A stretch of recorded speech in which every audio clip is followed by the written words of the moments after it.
Good afternoon, everybody, and just welcome once again to Join Dota League Season number 5. This is, almost as always, Division 2 for the Asian division here.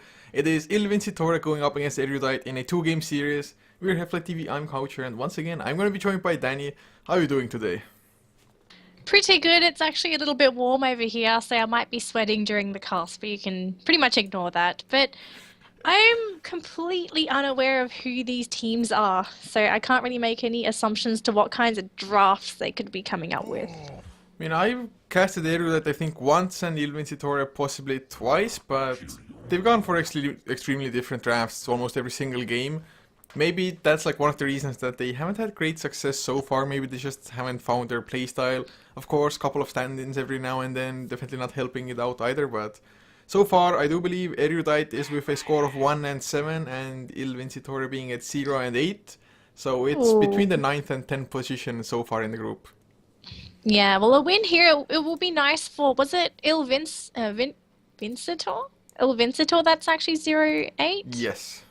If they get a win here, it will be a nice little boost to their morale. Because a lot of the time, if you're constantly losing the games, then you're not feeling too good. And a lot of the time, players tend to sway depending on their emotions. Like Dota 2, very emotional game. If you're not feeling good, it really shows in your play. Yeah, and if you're constantly losing as well, it's gonna inevitably cause internal conflict also, so it's definitely a Yeah. little bit hard. So some wins for both teams under their belt definitely would make things a tad better. But Erudite did choose to start with a Batrider and no surprise, Vincitore going for the Vengeful Spirit. Secondary pick though, I guess the popular heroes at the moment are like possibly a Shadow Fiend, secondary support if you want to pick that one up, a Lion, maybe a Tidehunter, we'll see. Is there any hero that Yeah. you would like to see here? Um, it's really hard to say. We are casting Southeast Asian Dota, so they could always go for a surprise second pick, which we do see sometimes. There's also the Witch Doctor in the pool if you want to go for their secondary support. Normally, I'd see teams picking up one core during the first phase and then going for their second support there, because a lot of the times, if you draft two cores during the first phase, that gives the enemy team time to really decide how do we want to counter these heroes. It gives them plenty of time to draft heroes that they're comfortable with to deal with what you have, and it's basically going to be an uphill battle for the team that drafts those two cores early. So we are going to get that secondary support. Rubik, actually, for Erudite, pretty standard when you're picking it up against a Tidehunter. Yeah, it's a hero that we don't see as often as I would actually like to see Rubik. Definitely a high playmaking hero if you have the capabilities to do so. Even better if it is, like you said, up against a Tidehunter. Of course, I think last time I saw a Rubik it was up against the Magnus and don't think he got to steal the RP even once. So maybe this time around Rubik will just get a faster Blink Dagger. Maybe it's gonna be in that 4th position instead of the 5 so he can actually get some mobility items, whether it be the Blink or the Force Staff. But next Yeah. set of bans, Shadow Fiend removed by Erudite. Shadow Fiend, Vengeful Spirit of course together would be pretty strong. Even Tidehunter would help out with additional minus armor from the Gash. So just removing a solid hero who definitely would have synergized with the rest of the lineup so far. Yeah, it's really hard to say in what direction Diaside actually wants to go with in terms of their draft because it's pretty open. They could go for the team fight draft or they can go for more of a split-oriented push, and they're always going to have the Tidehunter to fall back onto if there is going to be a team fight initiation, especially once he has that Blink Dagger. So I'm not too sure what Vincent or might want to go for, but we'll have to take a look at their bans to see what they're banning at, and then maybe from there we can gauge what they want. But yeah, I like the Shadow Fiend ban there from Erudite just to deny Vincitore the chance of going for the minus armor strat. It is incredibly strong, and especially when you put physical right clickers in that kind of draft. A lot of the time, heroes like Rubik, like Batrider, if they get caught out, they're just going to be completely melting. But Erudite, I'd actually like to see some damage coming out from these last three picks because Rubik, he's a support that doesn't really give you any sort of damage, lots of utility, but no damage burst. Whereas Batrider, he's more based on damage over time. Batrider's not a burst-oriented hero, and Silence are going to be that third pick from Erudite, followed by Queen of Pain from El Vincentore. I mean, is it just me, but it feels like we've been seeing a hell of a lot of Silencer recently. Yes, up against like any kind of team fight, Global Silence might just turn the tables for you, but Tidehunter does have the Kraken Shell, which definitely can be of use in that situation. But Vincitore, the Tinker ban, are they going for some form of pushing now? Do we have like a Lycan coming out, something like that? I have seen Yeah, Erudite only once, but Tinker is just a hero that maybe a handful of teams, even not that, probably play it in the world at the moment. yeah, Tink is a very odd band. We don't normally see him anymore, and if we do, I'd say he'd be a fifth pick. You wouldn't really pick him up as that second phase pick unless it is a respect ban. I'm not too sure. These teams might know each other better than we know them, so I wouldn't count hard to that say. possibility out for sure. Oh, but Vincitore taking a slightly longer time now. Maybe the silencer pick slightly throwing them off. Sniper, of course, is banned, so Sniper one of the better heroes that can operate pretty well even while being silenced.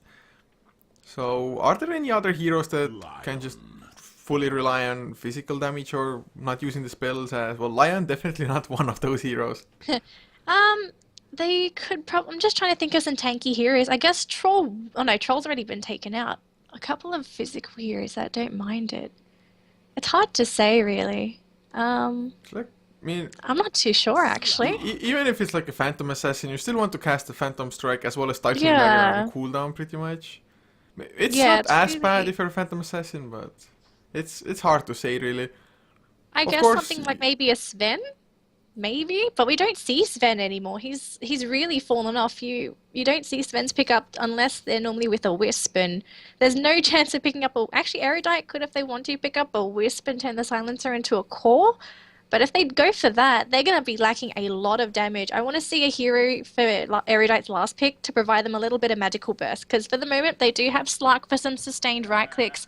Silencer, he's got a little bit of burst, not quite as much as a Lion or a to an extent, the Vengeful Spirit as well. She does actually help her team amplify their damage with the Wave of Terror. What could Erudite pick up as their last hero? It looks like it's going to be a core because we see a lot of support silences run by teams. So what do you think Erudite could pick up, which could be a mid hero? uh, Oh my goodness, it's Phantom. Puck, for example, could be pretty nice in dealing with the Queen of Pain. Up against Lion, maybe a little bit scary as going for an Earthshaker. We've also seen, well, more than a moderate amount of core Earthshakers, I guess, at least from what is Yeah. standard. So, might be one of those. I guess Core Silencer wouldn't be too horrible either, but Phantom Lancer now. Earthshaker is nice against that because lots of illusions means just great target for the Echo Slam, I guess. Other than that, Yeah. though, Erudite don't have the best way to deal with the Phantom Lancer. Yeah, they really lack damage, but I think this Earthshaker might be just what they need, but it's a little bit gimmicky. The Earthshaker's gonna definitely need items, and if he's going mid up against a Queen of Pain, which is very likely, I don't actually see the Earthshaker winning. He's a melee-based hero, so he is going to be an easy hero to harass out for that Queen of Pain, and they might have to put the Rubik maybe in the middle lane, or just have the Rubik and Silencer rotate around to try and get some kills. Batrider in the off lane, he's going to have some trouble, especially going up against a Lion Vengeful Spirit support duo because they have a significant amount of lockdown. So Batrider is a easy kill, but an easy kill if he oversteps that line. So I'm a little bit worried there for Tempest. Okay, so we have a post by the admin. It might have something to do with Erudite being completely full of stand-ins, I'm not too sure. Or, well, it might also be somebody or one of their players. It is for actually Vincitore being from another team that plays in the same division as they do. Even in this, well, I do believe there's like two groups for Division 2 Asia, and he's even playing in the Yeah. same group as well, I believe. Garuda Infinity is. Let me check. Yes, they are at fourth position with a 5-3 score so far. Yeah, I believe Lay, the Rubik, was actually a team from Erudite. I think I'm pretty sure I saw in lobby chat saying that Lay was actually a official player, but I don't know about the other ones. So if it is three stand-ins, I don't think Erudite's actually meant to play. I, they were talking about it in the lobby, so I guess it might be fine. T-Lixer, I think, is T91, so should be a standard player for them as well, and as is Tempest, so should be fine. They have three at least, I believe. They're just on Yeah, the border of breaking the rules, I guess. pretty much on the board. I do believe in the previous seasons I've even seen like teams with four stand-ins, although that was heavily frowned upon, but sometimes it's like the other team is like, screw it, we just want to play, we've scheduled this time anyway. And well, Yeah. usually it's like when you're a full five-man lineup and you want or you force a forfeit from the enemy side just because they have too many stand-ins, it feels like if you can't take on the real team, at least you should be able to take on a team full of stand-ins or something like that. It's like honor gets in your way, or maybe not honor, but pride more so. Yeah, I would like to tell you a bit of a story about that. So in some of the, you could say, lower profile Southeast Asian games, there are going to be some of these, you could say, grudge matches between teams, and then what will happen is that teams will call in better skilled players to stand in for them. So you'll get three stand-ins that completely carry the team. Now, this is not just one team. Both teams have called in three stand-ins of really good players just to proceed into the next round of the tournaments. Like I've been told from players that have been hired, them not really hired, but called in to stand in as well. I find it very interesting. It is a little bit dirty, but just to hear things like this, I would like to see something like that. It's I don't know, it's quirky, I suppose. Exclusive to Southeast Asia, ladies and gentlemen. Well, I saw it was Execration playing, I don't know, within the last week. They had, in both games, I think, at least in game number 2 for sure, they had Jules standing in. I don't believe Jules plays in any other team in the Philippines at the moment though, but I mean, Execration, they're a known team anyway, yet they are somewhat struggling even in this Division 2 at the moment. But Jules, he just carried them completely in game number 2. He had a puck in the mid lane who had like a third, maybe 15 minute, but like power threads, blink, and a Dagon as well, something like that. And Oh God. it was massive performance. Although Execration, I mean, you would expect them to do better than most Division 2 teams anyway, but even he got carried by just kind of a personality in this Filipino scene Yeah. at least. Yeah. Oh well. I guess it happens sometimes and we can't really do anything about it. I think the matter you brought up earlier, I think I may have even seen it as well. Just Division 2 teams bringing in Division 1 players. Sometimes the admins notice, sometimes they're just more so focused on actually getting the game started and everything when it's already late as it is. Or maybe they Yeah. just come in with Smurf accounts and everything. It's really hard for the admin to keep just track of everything. Yeah, it's really hard, especially when they make Smurf accounts. You can't really tell whether or not, if it's a legitimate player or if it's just a no name. So, yeah, a lot. I feel sorry for the admins sometimes because they have to deal with some of this stuff, like late lobbies. It's not really the admin's fault. Sometimes it is the player's fault as well. But, ah, I mean, it's Twitch Riot. they joined out the admins, to be honest, admirable job, because it's not like they get paid for it. It's straight out volunteer work for them. Mm. So it's always nice to see them just trying to keep it together for everybody, host the lobbies and everything. So Yeah, please love admins. yes, We need campaign. especially with the amount of delays and forfeits and reschedules and everything they have to deal with every single day almost. At least for Yes. this season, they made like a set schedule, or maybe not so set schedule, but there are set amount of times that you can schedule a match into. I do believe for each division there are like 3 times per day. I think it's 11 CT, 13:30, and 16 CT for the Asian division, for example. It used to be like whenever the teams want to, it's just their own agreement. Yeah, we might see a gank up top. Actually, this was a early rotation into the jungle, and actually Fitzberg, he's in trouble. There's the lift. They're coming up from Lay, and they're going to keep on going. And actually, there's going to be enough. And actually, that's not a nice doppel walk, but never mind. There's going to be a fissure to follow up. They can't get Fitzberg though. He is blocked out by the fissure, so good chance for him to actually get up. But they might actually lose the hero anyway. We have a Vengeful Spirit running away. A couple of right clicks will finish her off, and it looks like it might be First Blood. It will be going to Erudite. And they might get a little bit of a bonus here with JR on that Lion. Oh, he's got 6 napalm stacks. Actually, can he get away? I don't think so. Double kill going to Erudite. 6 Navy pound stacks, way too much for a Lion to escape. Even though he does have boots, I mean, even with boots, 340 movement speed to begin with isn't all that massive. But T-Elixir on the Silencer gets himself 2 kills and, well, looks to be a core Silencer as well from his item build so far. If he wants to, can go for an early bottle, if not, just maybe boots, magic wand, something like that. But whichever item it will be, definitely a great start. And Bounty Runes, Slark got 1, and Silencer, or not Silencer, Rubik got the other. So Erudite, they get 2 kills, they get both Bounty Runes. That's like one of the best starts I've seen in quite some time.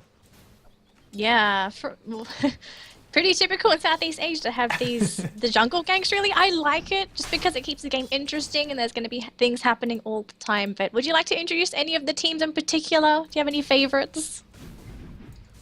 I can't really say I do. Maybe lineup-wise, I slightly favor Vincitore still, even though the start is a little bit rocky, but we'll see how it's gonna pan out. Yeah, alrighty. So I'll introduce Erudite since we haven't actually quite done it as of yet. So playing on our Rubik down in the bottom lane is going to be Lei. He was actually there to contribute towards the kill. He got the lift, so Rubik doing whatever he needs to do. We have, I hope this is his name, Kyo, playing on the Slark. He's got a lot of Chinese characters, so I can only make the assumption. In the middle lane, playing on our Silencer is going to be T-Lixer. Pretty cute name. Following through is going to be Labby on our Earthshaker, and then lastly we have our Batrider, going to be played by Tempu. As for Vincitore, Mong is on the Queen of Pain mid lane, leaving Liao, or GG Liao, playing the Tidehunter off lane, and their tri lane will consist of JR on the Lion, leaving YFK on the Vengeful Spirit, and the last is going to be Fitzberg on the Phantom Lancer, who, although he died to begin with, still should have a pretty free time farming up, although so far up to 5 last hits compared to Silencer's 9 for example, but definitely expect this Phantom Lancer to pick up speed, especially having the Quelling Blade. Shouldn't be too hard to last it really. Fitzberg actually didn't die. The only reason he got out was because the Earthshaker fissure blocked. Pretty much cock blocked his team from that kill, so could have been better for Erudite, but never mind, they're gonna get the Tempu kill here. Actually, a couple of right clicks, they do finish him off. It is gonna go to the Lion though. So they get a little bit of something during the laning phase. Not too bad there for Ivy, getting a small advantage there, and especially on the Lion who did give away one of the first kills. Yeah, mid lane they try to go for Queen of Pain as well. Use the Telekinesis, but Telekinesis just not the long enough stun to have the last word proc before the blink comes out. So Mong was safe for now, but still sitting on pretty low HPs. Only has 4 last hits, and starting with the Null Talisman means that no Bottle Rush was possible for her.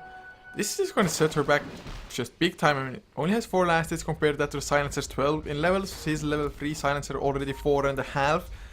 This mid lane looks to be a complete bust for the side of Vincitore. I mean, Queen of Pain is so shut down. Yeah, any hero is going up against a Silencer. It's a very painful matchup, and actually Lei in trouble here. Going to be hit by a couple of right clicks there from Mong, but the creep's doing so much damage. It's definitely going to be a kill there onto the Rubik, but they're going to get the Queen of Pain kill. So nice kill picked up there for Erudite, but actually they're going to go for another kill. Lion has got boots, so he's pretty fast. Can they finish him off? Though looks like they might be able to. Actually, never mind. Is there going to be any follow-up? No, they will not. So JR, those boots saving his life there. At least they made Lion pop out his clarity, although I do believe, oh never mind, has Tranquil Boots, so might not go all the way back home, but most likely will do so anyway. But they don't get the secondary kill. That's nice. Soul Silencer, never mind, not gonna be in trouble. Mong blinks in, but cannot follow up with the Shadow Strike just because last word was on her. Oh, it's just such a pain in the ass for Queen of Pain to play against Silencer. Yeah, I'm pretty sure any spell-based hero hates going up against Silencer, because a lot of intelligence-based mid heroes, they have such small HP pools to deal with, and they have such small HP pools to start off with. And last word, incredibly annoying spell because you can't actually trade right clicks here with the Silencer because it'll cast the last word.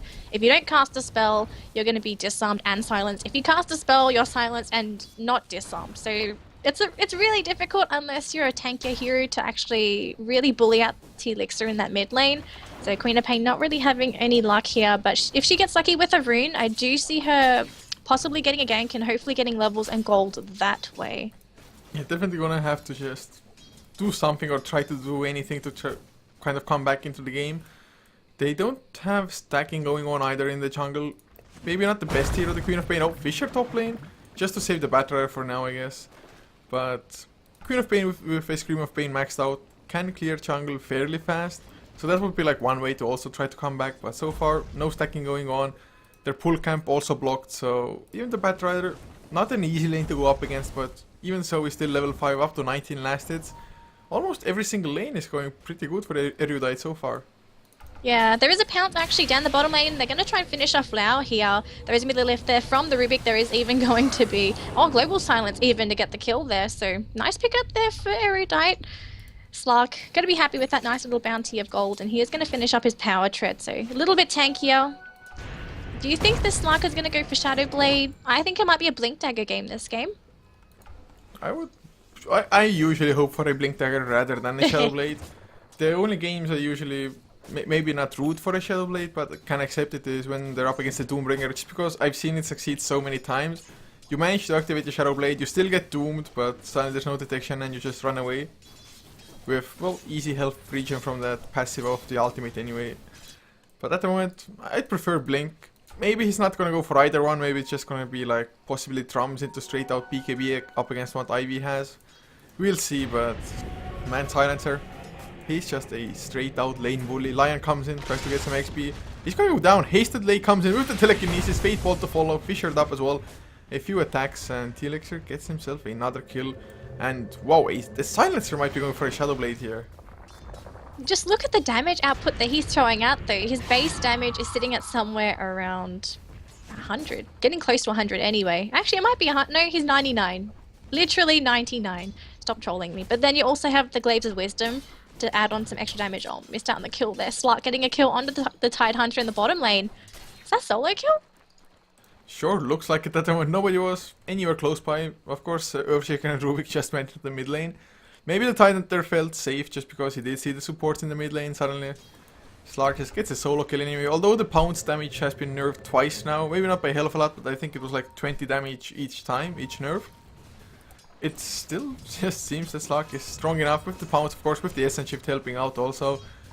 Man, so Vincitore, at least Phantom Lancer is farming, so that's the one positive for them, but do you think this Phantom Lancer will even just get enough time to properly farm up and actually be relevant? Well, from the current changes to the Phantom Lancer, he's not like the traditional Phantom Lancer where he was literally the split pushing god. They've completely revamped his skill set to actually be an early game fighter. So I actually think they might try and build him for the mid game to actually have him help contribute in those team fights, because if he does get, oh, I missed out, kill Slark, Tidehunter getting his revenge down the bottom lane.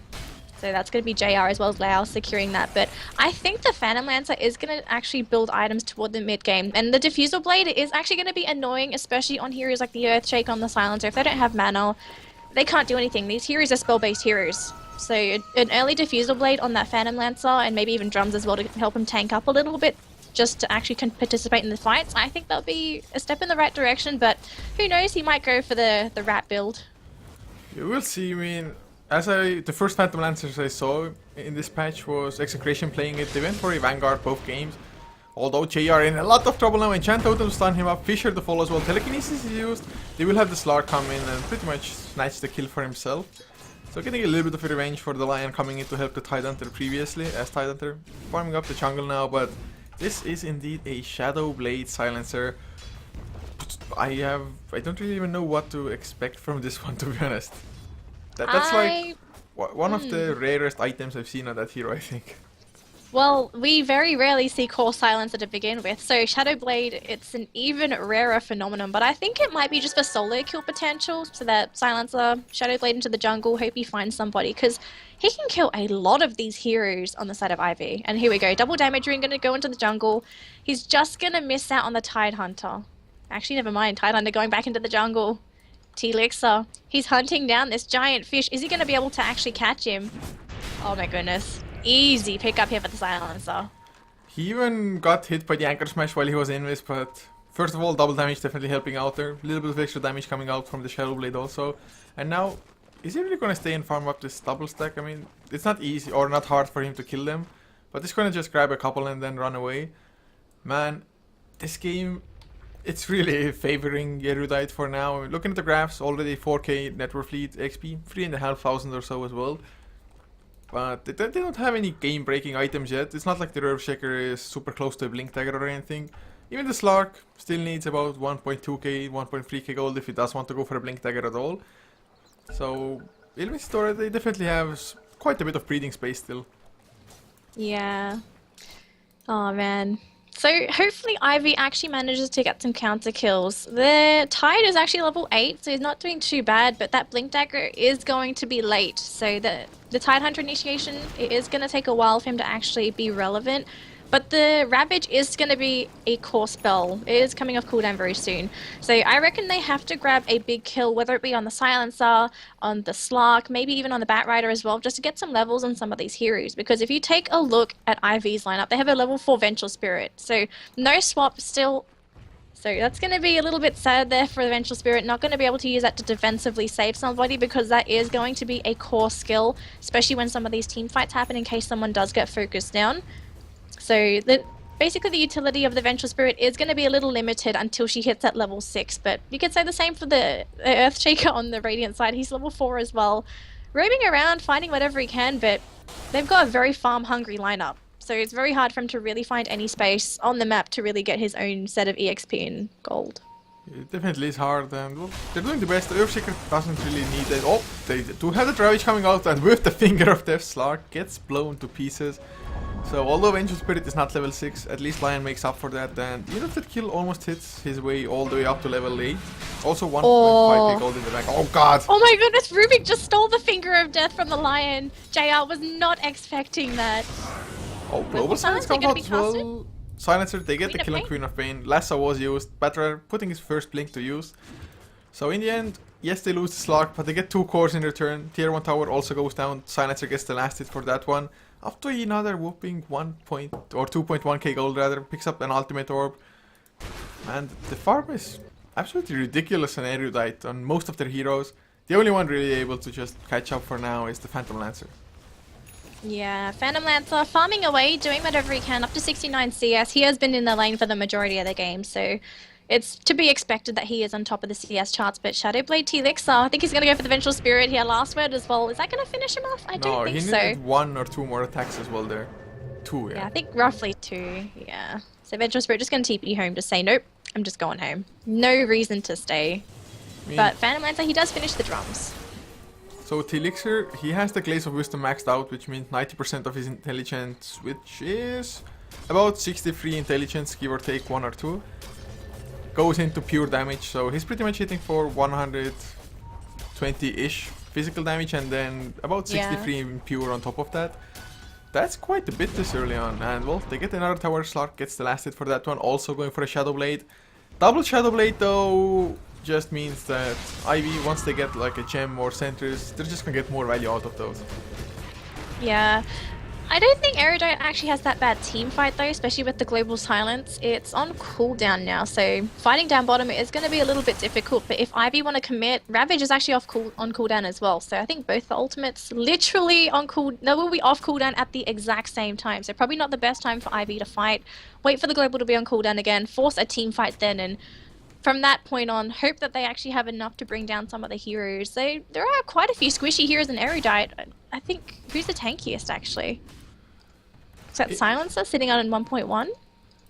Well, for effective HP, it's probably the Slark, as long as he gets the Shadow Dance activated, but yeah. So far, there have been a couple of tries where he doesn't get it off, but oh, the Hex comes out. Global Silence will buy a little bit of extra time for the Batrider. Lasso, he just can't get close enough to anybody. YFK, one more Glaze of Wisdom, gets the kill. Sonic Wave lands on 2 Ravage, hits 3 as well. Maybe they went in a little bit too deep there, Slark. With the Shadow Dance, will be able to escape T-Lixer though. Shadow played that up, and Anchor Smash gets the kill on him. That was way too greedy of a dive after the Batrider's initiation failed like that. Even with the Global Silence, they should have known Ravage is coming off as well. Yeah, they should have, but big overextension there by Erudite, and they do give quite a bit of money there to IV. So this might be, this is a stepping stone in the right direction for the Dire side, just to have a chance back into the game, because their early game, it was completely tragic, just getting completely outlaned. They couldn't really do anything with their support, so with those couple of kills in EXP, like, hopefully they can get some of those core items and really start fighting. They do have a pretty good late game lineup if you compare it to Erudite. So IV, if they can drag the game, get some farm, I really see them taking the late game. Oh god, JR, he does get caught. He's so close to the blink as well. He was missing about 30 gold only. Oh man, but at least for Erudite now, getting the kill on line is pretty huge to be honest to delay out this blink dagger. If he had finished it, well, it would have been a pre-15 minute blink dagger, and on a support, especially on a team that was struggling this hard early on, it would be a pretty fast pickup for them. As Slark, he has finished his Shadow Blade, so maybe he's gonna get a little bit stronger now as well. Queen of Pain still has a long way to go to recover though. I mean, 3.4k net worth, sitting at almost the same amount as their own Lion.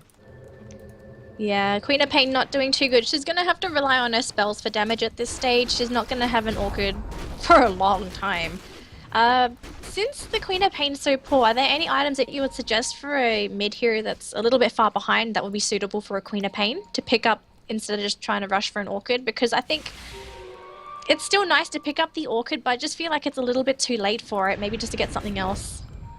Yeah, it might be just forced straight out into a BKB, to be honest. Because if you jump in, suddenly you get global silenced. You're just gonna be waiting there to die, more or less. Maybe you're gonna be able to run your way out of it, but I wouldn't count on that one. So I think BKB might be the choice for her. I mean, definitely Orchid would be way too late, and although Orchid is nice in most situations just to amplify damage if nothing else.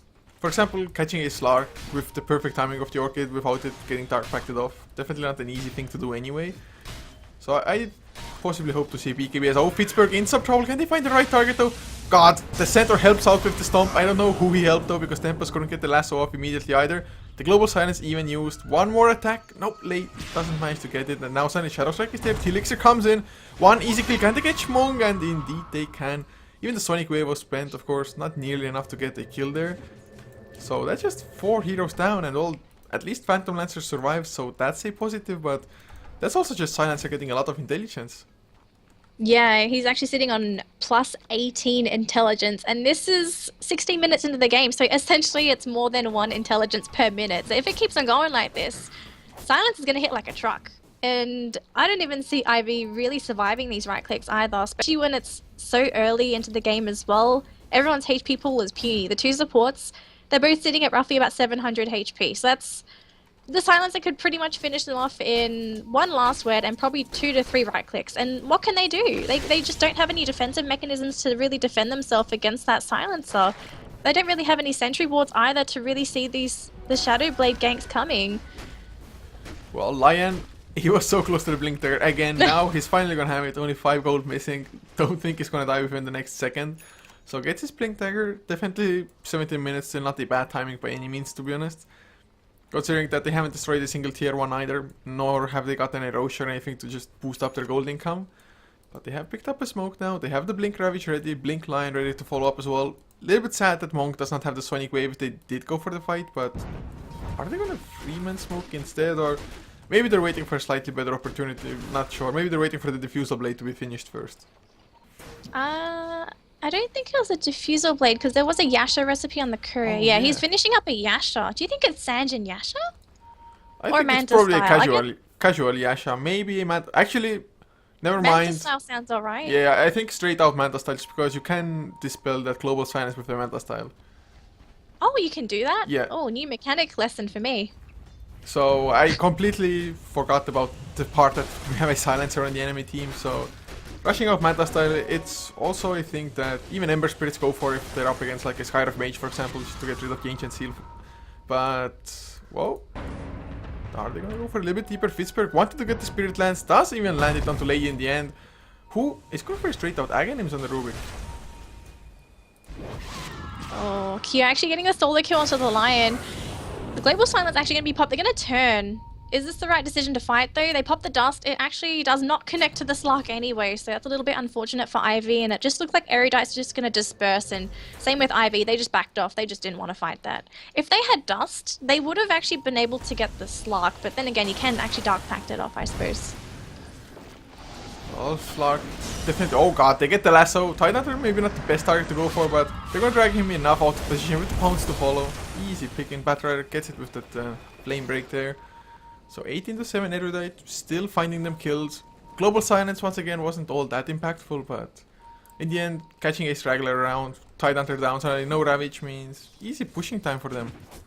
Yeah, there's no buyback on him either. I think he picked up that Blink Dagger not too long ago, so he didn't really have enough time to pull enough gold for any sort of buyback. And actually, Pounce going to connect him to JR, Hexed up, Earth Spike, not really going to be able to keep him in place long enough. Dark Pact was going to be able to get rid of all that, and Ivy, they don't want to go up the hill. They're worried that there could be a Silencer lurking up there.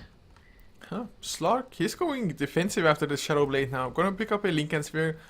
I guess Blink Hex is probably one of the easiest ways to kill a Slark, and if that doesn't happen suddenly, you can almost guaranteed activate your Shadow Dance. There might be a chance that Vengeful Spirit like pops the Linkens from a pretty safe distance with that swap.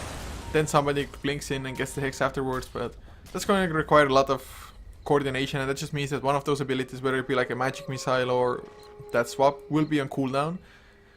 So even if you can bait like any spell at the moment into that Linkens, it's fine. Shadow Strike may be the least important that could pop it. Yeah, they don't really have anything like a disruptor to really pop the Lincoln Sphere from a distance. Even a Spirit Breaker is pretty good at popping the Lincoln Sphere, but we're not seeing any of those heroes in the game. So it's difficult for Ivy because they have a lot of really important spells that they don't really want to waste to pop that Lincoln Sphere. Yeah, like you mentioned, Shadow Strike is probably the best one to really get rid of, and actually Hex going to connect onto our... Oh, T-Lix is so dead. Queen of Pain getting his head. So nice pick up there for Ivy. Just to deny the Silencer really any more time in lurking their jungle. That's a 1.6k gold for getting the Silencer. My goodness. That is a hell of a lot then. Now they're even getting some wars to follow because Fitzberg is running around with the gem. That is a huge item pickup, but their biggest problem now is that they cannot lose a fight where they also lose the gem. It's because, first of all, it's a pretty huge investment by the supports. I do believe it was the supports to buy them.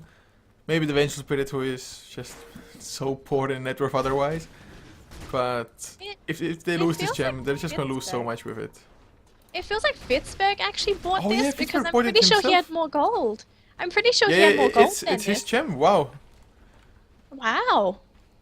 Well, The carry pitching in. I love this attitude. I wish more carries did this. It's kind of a necessity by them though. They really need some way to counter those Shadow Blades, especially there being two of them. And not only that, just getting rid of the enemy vision as Lei. He comes in, what? Really? Telekinesis there? What was he thinking? But oh, the Blink Echo Slam after the Global Silence Flame Break to follow. 3 heroes down, almost. YFK still alive, but they had to use the Ravage. It was pretty much purely defensive at that point. Fitzberg comes in. He needs to be able to escape if nobody else, but he gets lassoed up. Kyo comes in on the Slark. Pounced up. Doppelgang might get him to safety though. And never mind. Another Fisher is there. Enchant Totem. And well, they lose 5. They lose a gem. And what do they get in return? Some spells on cooldown, that's it. I feel like we jinxed them. I think we jinxed them with that, saying they couldn't afford to die with that gem pickup. Oh my goodness. Ivy losing a massive fight, they lose their gem. They lost their whole team essentially, just for one ward D-ward. Just for one ward. They did find gold. Another one as well a little bit before that. And they got the 1 kill on Silencer with the gem. Yeah, So that 50 I guess gold was not worth it. If you look at it, the gem being 900 gold, and them winning, what was it, 1.6k from killing the Silencer. Of course, it's spread around the team, but then again, they lost all 5 heroes now, so in the end, lots more gold given to Erudite. And now that just means that Erudite, they have about a 17,000 net worth lead, XP, pretty much the same. And not only that, now they have a gem, but oh, T-Lex runs into a sentry ward. Yes, there's no gem, but they can still get sentries quite easily. So he does go down, but he has his Sheepstick finished up anyway. I mean, it doesn't need that much Farmer Slark. He's just pulling so far ahead. And not only that, it's just the fact that IV, they really have nothing on really any of their heroes. Yeah, they actually secured 2.1k gold with that Silencer kill, so it's not too bad. They do get a little bit of gold out of that, and no gem unfortunately, but at least they're getting some gold towards their item progressions. And like you mentioned, we are going to be getting a BKB on this Queen of Pain relatively soon. She just needs a recipe, so not really going to be affected, I suppose, by the global silence, depending on whether or not she pops it in time or if she doesn't get stun locked. I'm pretty sure she's actually going to be a main target with this with the Hex on this Silencer. Probably so. I mean, of course, anybody you can get to is most likely going to get Hex, depending on if it's a full-fledged 5-on-5 team fighter or if it's just going for pickoffs. But yeah, what do you still think of Rubik going for a straight-out Aghanim Scepter? I guess it's not too bad. With the Aghanim Scepter, I believe you get, what is it, a 2-second cooldown, so you can constantly steal the spells during the fight. So he probably, depending on whether he can time the spell steal or not, which he probably would be trying to anyway, he's going to provide a lot of utility. There's a lot of spells from to steal. Like even something like Gush is useful because of the negative, the negative armor debuff that it provides you. So I think it's a good item pickup on Rubik. He's ahead anyway. He's not behind. If he was in a, you could say, a worse position, it's probably going to be a different case. And actually, they're going to commit Neko Slam to get the kill onto the Phantom Lancer. And actually, Global Silence popped, and Queen of Pain just completely melting to that damage. And Rubik actually stole her Sonic Wave as well. It's only level 1 though, 25 minutes in pretty much. I was like, Sonic Wave didn't do almost any damage, to be honest there. And Rubik stealing it. Rubik's Sonic Wave is now stronger than the Queen of Pain herself. Yeah. Oh my goodness. I don't know. I want to say Ivy has a chance, but they're just going to have to try and go for either 3 to 4 man pickoffs, or not really pickoffs, but hopefully kills if Erudite overextend. But I'm pretty sure Erudite they learnt their lesson from that bottom lane earlier where they lost all 5 heroes, and they're going to play a little bit safer because for the moment it's Erudite's game to lose if they overextend. So if they keep on playing safely, just keep going for objectives, picking up Roshan even just to make the high ground push a little bit safer, then go ahead because like I just said. It's their game to lose. If they overextend, all of a sudden Ivy still have a chance at staying in this game. It really is probably Erudite having to make mistakes that can get the Ivy back into this game as T-Lixer starting Roshan by himself. Although he's doing a pretty decent amount of damage with Glaze of Wisdom hitting for about 119 pure damage. It's still not going to go all that fast. Slark comes in to help a little bit, but he's just getting bashed like a man. At least T-Lixer doesn't have to tank it up, and Slark of course, he can regen up health like no other almost. Yeah, I actually think it's T-Lix is actually doing more damage than the Slark, so he Slark's not too worried is. if he gets bashed. He's probably, well, I guess attack speed is just about the same possibly, but Silencer is definitely hitting for a hell of a lot more using the pure damage, and well, Roshan is down. They do leave that Slark the Aegis just because Silencer is probably at the back lines of the fight more so anyway. Slark just wants to get up in the face of everybody. Yeah, he's very elusive. Is not actually that easy to kill, especially with the Lincoln Sphere as well. So Ivy, they're going to have to think on who they want to use, who they're going to use to actually pop that Lincoln Sphere. I think Phantom Lancer wouldn't be too bad with the Spirit Lance, just because of how far you can cast it. Well, it's actually not that far, but the cooldowns are very short, so you can use that to pop the Lincoln Sphere if you want to. Yeah, the range is one of the better ones as well. I mean, Shadow Strike, you need to be a hell of a lot closer. Swap has maybe a little bit more, but Spirit Lance, a pretty huge distance with that one. Rather short of a cooldown as well. Oh, I hear Last of Summer Global Silence to make sure nobody else can come in to help. And poor Lion, Tempest, he just barely made it to low ground. Lion still outrunning there, but oh, Sonic Wave even spent from Lei. Of course, doesn't care that much. He wants to steal Ravage anyway, most likely, so... Yeah, and with this, I'm pretty sure Rubik doesn't even want to steal anything else at this point because it's a 40-second cooldown on the Sonic Wave, so he can constantly spam it, and it's a ton of damage as well. So Rubik, he's going to make the most of the Sonic Wave, and I understand why. Yeah, if it was level 2, a hell of a lot stronger all of a sudden, but Monk still sitting on level 10 on the Queen of Pain. This is one of the, well, most saddening performances. Spirit, so they get the Slark. Lincolns to pop, but Lion is still dead, so no Blink Hex to follow up. Batrider creating some space from the sidelines as Slark gonna back off for now, regen up to full HP, and probably then go back in for the melee racks. Yeah, this is the lovely thing about Slark. He can just back out of vision, regen back up to full, and he's fine. It's like a free heart on a Slark, and with the hero like this that scales so well, you're basically saving a slot because you don't have to buy a harder to ask anyone. Actually, Lau was going to throw the tight under Ravage, but he cancelled it at the first second, and he's going to throw it out again. And can they get the kill here though? Lei dropping very low. He might be able to die here. Can Fitzberg finish him off? Never mind. There's going to be the Echo Slam to keep him in place, and Fitzberg, he's going to pay with his life. Lei, he's going to walk off laughing. The lead is just too huge by this point. It's like 20k plus in both graphs. They just have too many items. All of the heroes are just a little bit too tanky for Ivy to do anything. And also, it was just the hesitation factor of the Tidehunter. He blinked in, then was like, oh crap, I can't really Ravage here.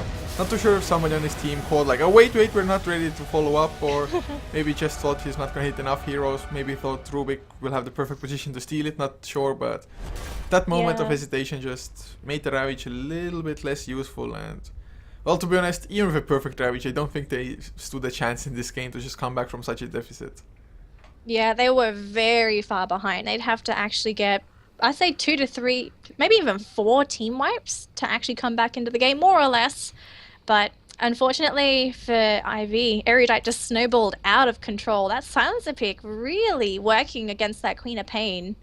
Yeah, really well done, of course. Definitely the 2 early kills helping out there as well. Also getting both bounty runes for the Silencer mid lane. Just had already almost a full level advantage over the Queen of Pain, so that already hardened it to begin with.